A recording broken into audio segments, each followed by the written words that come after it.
Question number 25 देखते हैं। कह रहा है कि निम्नलिखित कथन पर विचार कीजिए और हमको सही कथन चुनना है। ठीक, तो उच्चतर अक्षांशों की तुलना में निम्नतर अक्षांशों में जीव विविधता सामान्यतः अधिक होती है। उच्चतर अक्षांश जैसे यह हमारा भैया पृथ्वी, ये हमारा 0 डिग्री, 0 डिग्री मतलब निम्न अक्षांश, फिर 1 डिग्री, फिर 2 डिग्री, 3 डिग्री करके आके कहाँ जाएंगे, 90 डिग्री तक जाएंगे।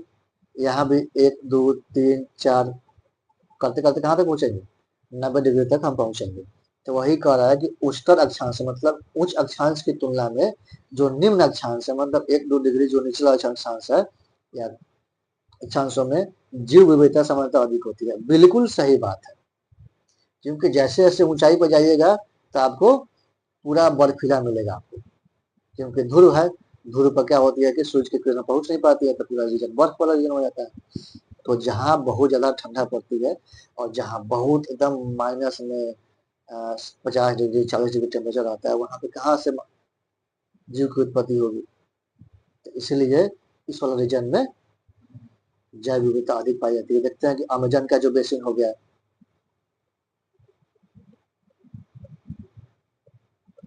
या कांगो बेसिन हो गया, ये सब कहाँ पाई जाती है, 5 से 10 डिग्री अक्षांशों के बीच में ही पाई जाती है। और यहाँ पे क्या है, जैव विविधता एकदम भरपूर मात्रा में है। तो इसलिए पहला कथन क्या है, सही है, यह भी एनसीईआरटी में दिया गया। दूसरा देखते हैं कि पर्वतीय प्रवणताओं ग्रेडियंट्स उन्नतांशों की, मतलब एल्टीट्यूड की बात बोल रही है। उन्नतांश मतलब ऊंचाई की बात, ठीक, ऊंचाई की बात हो रही है।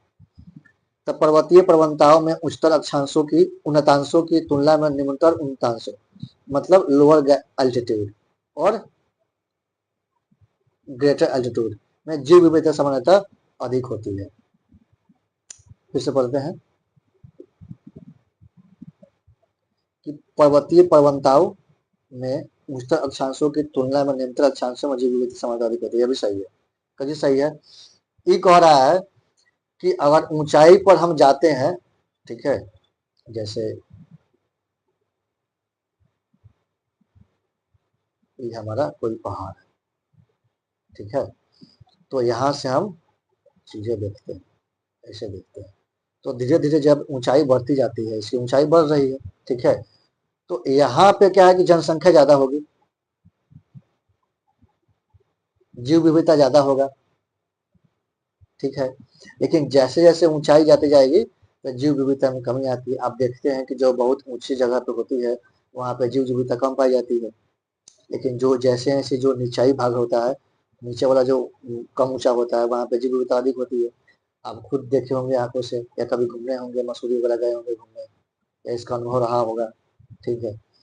तो बहुत आसान क्वेश्चन है, बेसिक है, बेसिक जानकारी पर क्वेश्चन पूछा गया है, ठीक है।